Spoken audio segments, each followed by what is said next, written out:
From our studio in Kuching, Sarawak, this is TVs Nightline. You're me, Douglas Elliott, and now on to our top story.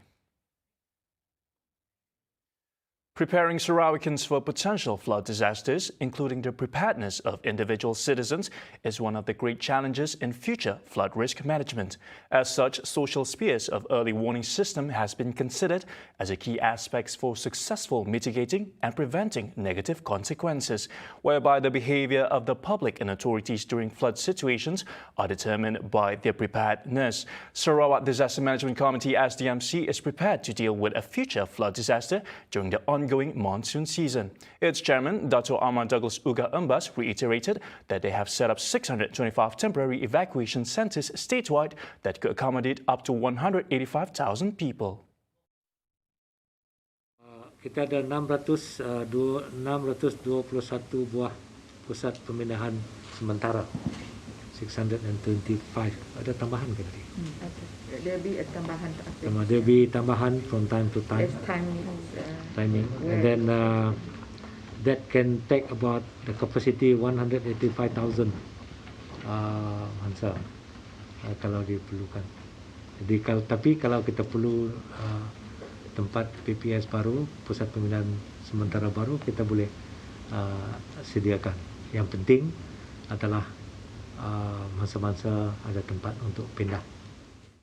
Uga, who is also the Deputy Chief Minister, said, although troubled by the floods, the public must always be aware of the possible spread of COVID-19, in which he added that SDMC will set and announce standard operating procedures (SOPs) to manage flood victims at PPS. Among the SOPs to be implemented at PPS include COVID-19 testing and isolation of those with symptoms.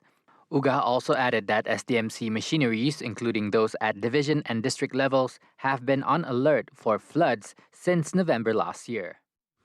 In fact, our machinery has been put on alert since November last year. There are about 8 departments involved, and there are 6,705 manpower yang akan terlibat. Aset kita ada boat ada 286 buah, lori 115 buah, kenderaan 4 roda 247 buah, helikopter 3 buah, 2 bomba, 1 polis.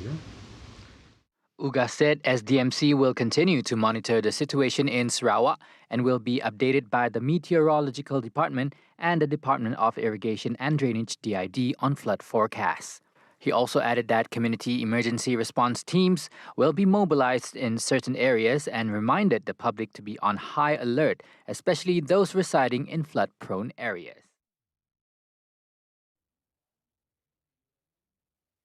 Heavy rain on the early morning of Tuesday has caused several low-lying areas in Limbang inundated by flood. Limbang Fire and Rescue Department Chief Awangku Muhammad Hasmin Awang Zainal said among the areas affected by the flood is the Limbang Hospital. Anggota bomba Limbang telah membuat rondaan dan mendapati beberapa lokasi terjejas melibatkan banjir kilat seperti di kawasan Hospital Besar Limbang, kawasan Quarters IPD Limbang dan bahagian Taman Damai di bahagian Limbang. Setakat ini bomba tiada menerima apa-apa panggilan kecemasan yang melibatkan tanah runtuh, aktiviti menyelamat ataupun banjir yang berterusan. Meanwhile, the Sarawak Disaster Management Committee (SDMC) is currently monitoring water levels in several rivers in Kuching, Samarahan and Serian following continuous heavy rain since 3 a.m. on Tuesday. The continuous rain has caused water levels in several rivers to rise to a concerning level. The public is advised to stay on high alert, especially those residing in flood-prone areas. Continuous heavy downpour since Tuesday morning had caused a rapid rise in water volume and velocity in the upper part of the stream in Kampung SEJINGKAT. During the 12:40 noon incident, a constant gush of water overflowed the low-lying area, causing several houses to experience flash floods.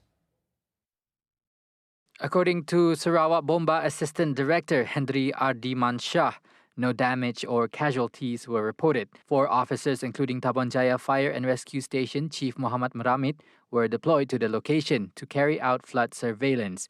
The flood watch was also joined by members of the Royal Malaysian Police Force. Sarawak's Public Works Department JKR post-flood response programs and the department's plan to rehabilitate sick projects are 2 of the pertinent issues to be brought up by Deputy Chief Minister Dato' Ahmad Douglas Uga in his next meeting with JKR. He said the department's immediate post-flood response is of great importance now as the state is in monsoon season. He said JKR needs to respond fast, especially in determining the cost to repair and to forward to the government for approval. He pointed out the department's slow response to flood-related damage in the past as concerning, such as the flood handling in Baram last year, in which the Sungai Tutoh Bridge, which was swept away, has yet to be replaced, which he speculated could be due to funding issues. Meanwhile, Uga also calls for the revival of sick infrastructure projects, adding that the sooner it can be rehabilitated, the better it is for the state. He stressed the importance of speedy government projects delivery through the department. He said the people in the state had put their confidence and expectation in the GPS government, and this was proved in the recent state election. Nonetheless, Uga is confident that it can be delivered with the support, commitment, and cooperation of all parties. He further stressed the delivery was imperative as the government needed to show some accomplishment with its first 100 days of governing. Sarawak recently confirmed its first African swine fever outbreak in Durin following recent reports of abnormal deaths of domestic pigs in affected area. The Ministry of Agriculture and Regional Development said, as a prevention measure for further outbreak, the Department of Veterinary Services has been tasked to cull the affected pigs. Its Minister Dato' Sri Dr. Stephen Rundi Utom in a statement said the declaration was made under Section 35 in bracket 1 of the Veterinary Public Health Ordinance 1999. Aside from the pigs being culled, Rundi stated other preventive measures includes banning the import of any pigs, pork-derived products or meat from ASF countries into Sarawak, while also implementing a stringent monitoring on all pig farms. The ban also affects the transportation or delivery of all said pork products from Durin or any infected areas to other parts of Sarawak, including those purchased via online. Anyone found to be violating the ordinance will be issued a maximum fine of 1,000 ringgit and would result in their products being seized or disposed of with no compensation. Fortunately, Rundi informed the public that pork meat in the market is safe to be consumed by non-Muslims as it did not originate from ASF-infected areas. He also reminded the public to report any incident of sudden death of pigs to the Department of Veterinary Services or DVS via the contact number shown on screen.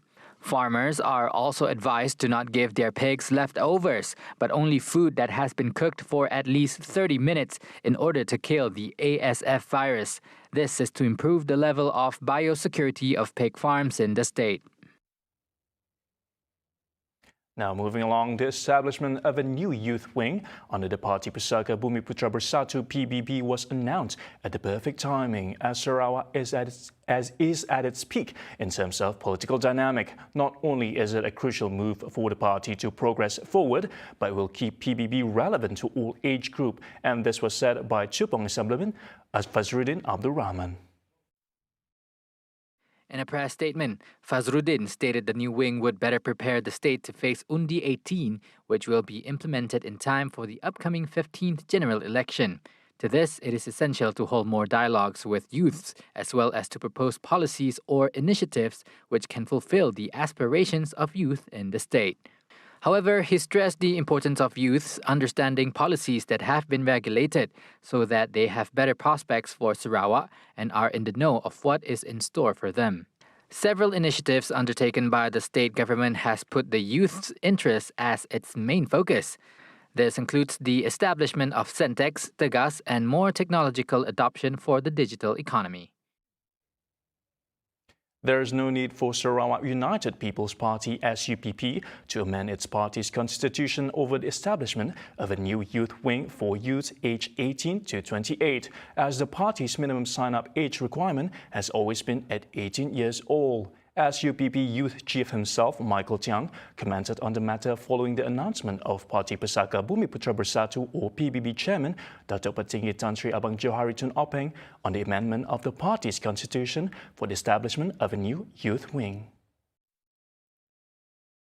Tiang said the age qualification to become a member has always been 18 years old since the beginning, adding that youths aged 18 and above can sign up to become party members and that SUPP has always encouraged its members to reach out to youngsters. In light of Undi 18, which was recently implemented, the Palawan Assemblyman said that more activities will be held for those aged from 18 to 25, noting that the needs, aspirations and interests are different.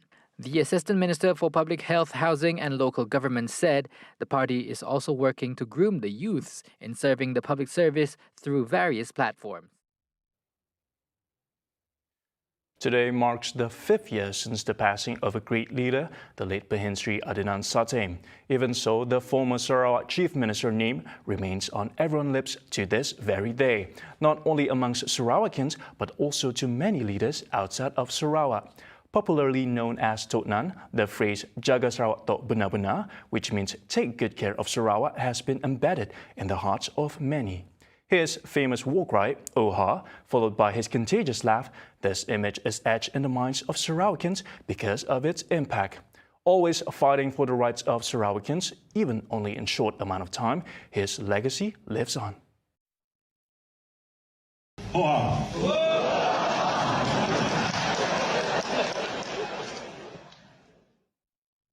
Mila, well, you know why I want people of Sarawak to love Sarawak as I love Sarawak.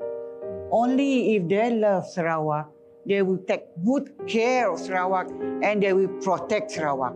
Itu adalah satu-satunya last word yang saya lekat ya, paling-paling saya terasa patutnya ada mada macam ya dengan kami, macam satu pesanan. Hari itu genaplah 5 tahun ayah anda saya Allahyarham dia dengan saja meninggalkan kita. Satu pesanan yang saya tidak dapat lupa sampai bila-bila adalah di mana beliau berkata dengan saya, if you want to do anything, you must do it well. It doesn't matter if you are a street sweeper or the Chief Minister of Sarawak, you do it well. Ya, harapan saya kepada rakyat Sarawak secara amnya adalah kita jangan lupa akan perjuangan beliau di mana hak-hak Sarawak akan dikembalikan dan kita hendaklah sama-sama menjaga negeri Sarawak, jaga Sarawak benar-benar.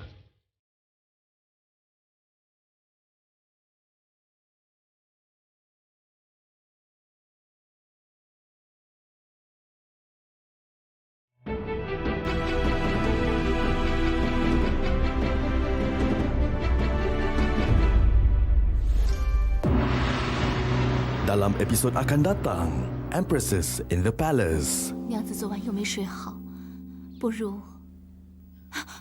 皇上，皇上，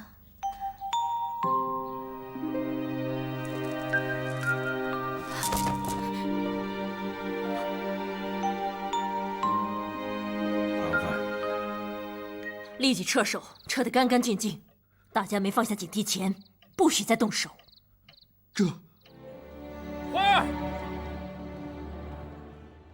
皇上，皇上，回来了，回来了！慌慌张张。 Jangan lupa Empresses in the Palace. 是谁回来了？ Isnin hingga Khamis, 9:30 malam. Di TVS saluran 122 Astro dan My TV. 恭送熹妃娘娘回宫。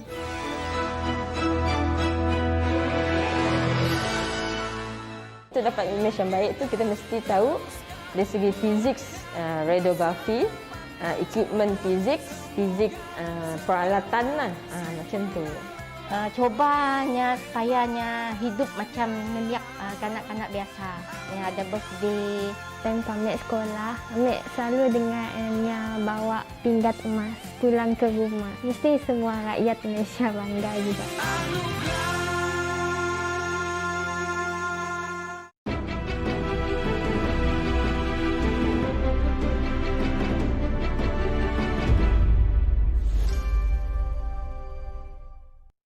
Welcome back. To date, there are no reports of fabrication of vaccine certificates have been received by Kuching District Police Headquarters, and this was confirmed by Kuching District Police Chief ACP Ashman Baja on Monday following the fake vaccine certificates that are rampant in Peninsular Malaysia. Buat masa ni kita tak menerima laporan. Untuk di Kuching, yang lain saya tak boleh nak mengulas. Buat masa ni untuk DAP di Kuching tak terkesan. Earlier, police in Marang, Terengganu have apprehended a private clinic doctor suspected of issuing fake COVID-19 vaccination certificates. Terengganu Police Chief Datuk Rohaimi Muhammad Isa reported that up to 1,900 individuals were found to be dealing with the clinic for vaccination purposes. However, police have yet to identify the number of individuals who did not get injections but received fake vaccination certificates. It is learned that the doctor charged between 400 ringgit and 600 ringgit to individuals who wish to get the certificate without getting vaccinated. A 30-year-old man sustained facial injuries in a chlorine explosion that happened while he was cleaning a pool on Tuesday morning. The man was reported to be a staff of a resort hotel. According to the Fire and Rescue Department Bomba Operations Center, 8 rescue personnel were activated upon receiving a distress call around 9:16 a.m. Upon arrival, the operations commander reported an explosion involving chlorine when the hotel staff member was cleaning the pool. The worker was later sent to the hospital for further action. While non-flammable itself, chlorine can react with other chemicals such as turpentine and ammonia to form explosive compounds. Primary school students will be allowed to conduct COVID-19 self-test at home beginning this week. Senior Education Minister Dr. Razi Jidin said students selected to undergo the screening test would then have to submit the results to the school authorities. Kementerian Kesihatan Malaysia telah bersetuju untuk membenarkan ujian ini dilaksanakan di rumah dan keputusannya dimaklumkan kepada pihak sekolah. Kit ujian akan disediakan oleh pihak sekolah. Pendekatan baru ini akan mula dilaksanakan pada minggu ini dan Kementerian Pendidikan Malaysia akan mengeluarkan kenyataan media untuk menjelaskan perkara ini. Previously, under the National COVID-19 testing strategy issued by the Health Ministry, 10% of primary school students will be randomly picked each week to undergo the self-test at school.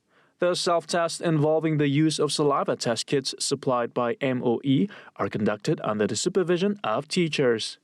Razi said under this new testing approach, parents had to ensure that the self-tests were conducted properly and in accordance with a standard operating procedure set by the Ministry of Health so that the school session could proceed safely. And as schools nationwide are set to open its doors once again after nearly 2 years of home learning due to the pandemic, returning students' emotion and mental preparedness must be emphasized.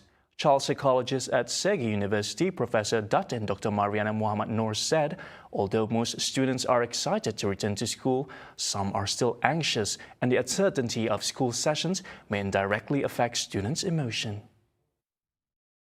Tahu bahawa sekolah itu adalah rumah mereka yang kedua, ya. Kerana mereka lebih lama di sekolah daripada di rumah. Tapi dalam keadaan pandemik COVID lama, skor pembukaan, tutupan sekolah, jadi menyebabkan mereka sedikit sebanyak terjejas perkembangan emosinya, ya. Emosinya tidak stabil, bimbang, cemas. Bagi kanak-kanak yang dah boleh membaca, menulis, mereka bimbang, cemas, takut subjek tak boleh difahami. Bagi mereka yang akan menduduki peperiksaan, mereka bimbang. Bencana banjir menyebabkan mereka tak dapat ke sekolah. Jadi kebimbangan, kecemasan, risau dan sebagainya, takut tak boleh jawab soalan peperiksaan. Tapi bagi kanak-kanak yang berada di tadika, prasekolah dan kanak-kanak yang masih lagi di tahap 1 dan 2, pastinya mereka teruja untuk balik ke sekolah. Dr. Mariani also stated that parents play a crucial role in influencing the emotions of their children. Emosi ibu bapa sebenarnya akan mempengaruhi juga emosi anak-anak sekolah. Jika ibu bapa menampakkan emosi yang gusar, bimbang, takut anak sekolah, maka anak itu pun akan merasa gusar dan bimbang. Jadi sebaliknya, kalau ibu bapa itu rasa teruja untuk hantar anak ke sekolah, walau dalam keadaan selepas pasca banjir dan dalam keadaan pandemik COVID ini, pastinya anak-anak itu juga akan turut teruja. Thus, Dr. Mariani said teachers and parents must work closely to ensure that the mental well-being of students are kept and monitored at all times. The government will not reimpose the Movement Control Order MCO, but stricter control measures will be implemented at the country's entry and exit points in a bid to curb COVID-19. Senior Defence Minister Dr. Sri Hishamuddin Tun Hussein said, taking into account the latest development involving the Omicron variant, the control measures will be improved, including by adding more countries to high-risk list. Hishamuddin said the government's focus right now is on the efforts to transition into the endemic phase, which had been hampered by several issues before. He said the government is also closely monitoring the current status of the Malaysia-Singapore Vaccinated Travel Lane (VTL) by looking into possibilities to implement it with other countries, including Indonesia and Thailand. However, he said it depends on the COVID-19 situation not only in those countries but also Malaysia. Meanwhile, on the standard operating procedures for Thaipusam and Chinese New Year, Hishamuddin said the Ministry of Health and other stakeholders are in the midst of finalizing the SOPs and it would be announced very soon.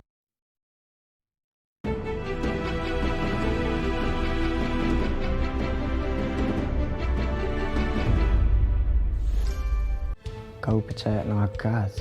Aku rasa aku akan masuk neraka. Apa dengan cokot tu? Sebarang je Kenapa macam ya? Rupa kedak ada pergelutan je tu. Ni dah antara kita atik. Luka turun darah nak. Bekas orang lain kali. Ada kawan baru kali. Kawan baru? Ni dua kah? Hah? Orang gila ni pun kejar dua. Apa?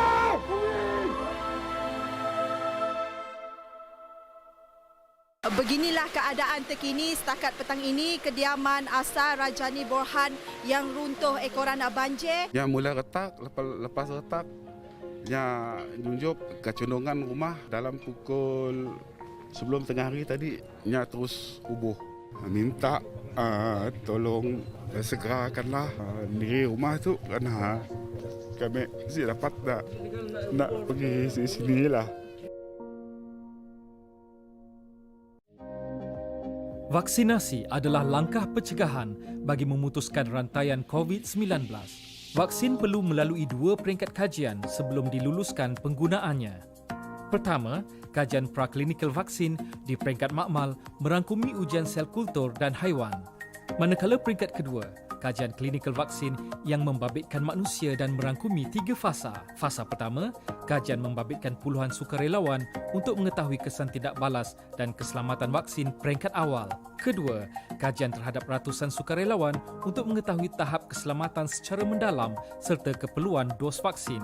Dan fasa ketiga, kajian melibatkan ribuan sukarelawan untuk mengetahui kesan sampingan yang jarang berlaku serta tahap keberkesanan vaksin. Bagi kelulusan vaksin, pihak berkuasa regulatory farmasi negara akan meneliti keputusan kajian klinikal sebelum vaksin diluluskan.